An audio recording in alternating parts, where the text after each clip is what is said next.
Thank you for tuning into Beastwatch News Brief at the most current and comprehensive Bible prophecy website on the internet, beastwatchnews.com. All Bible prophecy news, all the time. Stay tuned for news.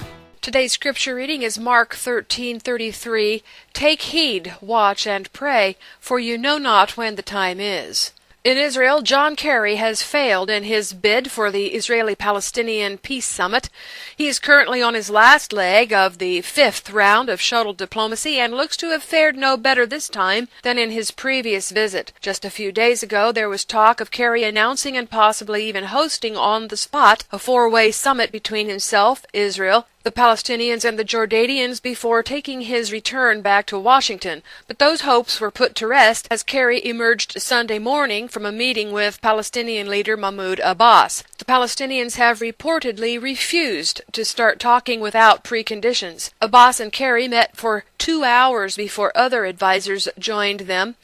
Over the 4 busy days that Kerry has been in Israel, he has met with the Israeli and the Palestinian leaders repeatedly and separately, but to no avail. Netanyahu says that it is not Israel that is holding up the renewed peace talks. In Syria, the Syrian army has attacked rebel-held areas in both Homs and Idlib. 400,000 people have fled Homs. The Syrian army is said to be making a lot of headway in those areas. Meanwhile, the IDF has deployed Iron Dome near Haifa. Russia may have withdrawn from Tartus in Syria, but it has not withdrawn from the area.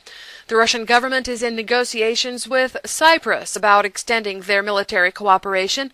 The Russians are negotiating to use the Cypriot base Paphos. In Egypt, the massive protests are restarting.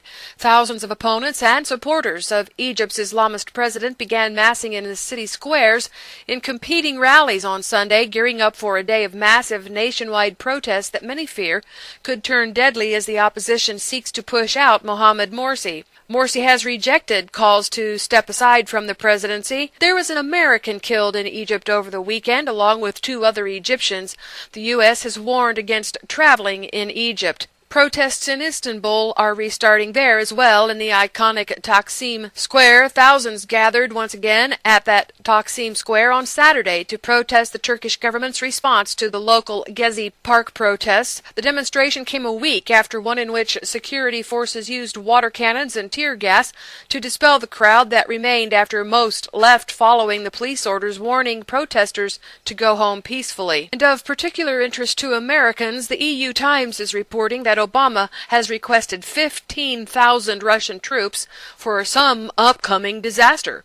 An unsettling report prepared by the Emergencies Ministry circulating in the Kremlin on just the completed tasks between the Russians and the United States in Washington, D.C. says the Obama regime has requested at least 15,000 Russian troops trained in disaster relief and quote-unquote crowd functions, i.e. that's riot control, to be pre-positioned to respond to FEMA Region 3 during an unspecified upcoming disaster. FEMA Region 3 includes D.C., Delaware, Maryland, Pennsylvania, Virginia, and West Virginia. In the economy, central banks sold a record amount of U.S. Treasury debt last week, and bond funds suffered the biggest investor withdrawals on record, as global markets shuddered at the prospect of the U.S. Fed ending its quantitative easing program. The Dow and S&P both slipped 500 points as the second quarter is drawing near to its close, and it looks like gold prices are beginning to rebound from its most devastating plunge. The UK Guardian has taken down one of its NSA reports with the note that, quote, this article has been taken down pending an investigation, unquote. Business Insider has a link to a cached version of the initial story. The Guardian has since published a follow-up story that reports that the President of the European Parliament has called for full clarification from the U.S. over claims that it bugged EU offices in America and accessed computer networks. The Germans are also doing a probe of the NSA surveillance, but the Guardian has also released a report that says that there is a brand new technology in the NSA that enables them to obtain 1 billion cell phone calls a day to be redirected into its data hoards and stored, according to Glenn Greenwald of The Guardian, who said that a new leak of Snowden's documents was coming soon. In Beast Watch today, there is a shocking video from Atlanta, Georgia, which is the heartland of slavery. A Fox 5 video there shows that all drivers who refuse sobriety tests are headlocked and forcibly strapped to a surgical table.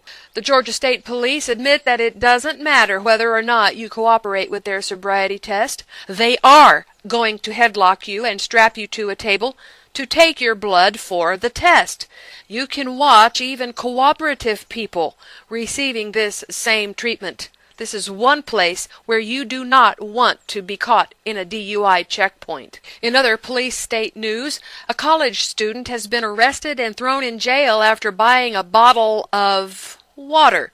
She bought water, carried it to her car. The police didn't know what she was carrying, so they attacked her, threw her on the car, cuffed her, took her to jail. And undercover agents captured a Craigslist catfish seller. You've got it. He went fishing for catfish, and they caught him selling them. And in Washington state, the real estate department from Washington's Metro Transit System has recently become aware of unauthorized flowers springing up in planter boxes on public property. Metro found out who the secret flower planter was when they received a polite letter on June 3rd, written by the flower planter himself. His name is Henry Doctor. Doctor sent a letter asking permission to continue caring for hundreds of flowers he had planted a week earlier at the Metro Transit System immediately. The Metro responded to Doctor on June 11th with a cease and desist letter threatening arrest, fines, and imprisonment if he tried to weed, water, or tend to the flowers. They said they're concerned about public safety. Metro said they didn't want Doctor or anyone else to be injured caring for the flowers that were set in steep cobblestone inclines. The 52-year-old garden artist Henry Doctor, who has planted flowers in public places on 4 continents since 1979, said, "I've never gotten in trouble for planting flowers. Never has anyone overreached with such an absence of common sense." Under natural and man-made disasters, the Earth has been hit by back-to-back geomagnetic storms. A geomagnetic storm that began late on June 28th when the Earth passed through a region of south-pointing magnetism in the solar wind is now subsiding. At its peak on June 29th, the storm sparked northern lights in the U.S. as far south as Kansas. In total, observers in more than a dozen U.S. states reported visual or photographic sightings of auroras. And millions of krill have washed up on the beaches of Oregon and California. Scientists say they're not sure why. And in Calgary, Canada, the flood there has left 70 sinkholes in the city. Go to Beastwatch News to read this article about fast food burgers that contain only 7% meat and 8 other ingredients that will disgust you. Oh, and by the way, Japan has created a pig that now grows human organs. Animal-human hybrids are becoming a boom industry for bioethicists. And now, Bert and Ernie are cuddling over the Defense of Marriage Act ruling. In the hotly contested debate over whether Sesame Street characters Bert and Ernie are abominable sinners, the iconic puppets have apparently come out of the closet on the latest cover of the New Yorker magazine. Atheists have unveiled a monument to their non-belief in God in Florida this weekend. It sits alongside a granite slab that lists the 10 Commandments in front of the Bradford County Courthouse. This is Beastwatch News Daily Update. See these and other stories at beastwatchnews.com. Bible prophecy news every day except Shabbat.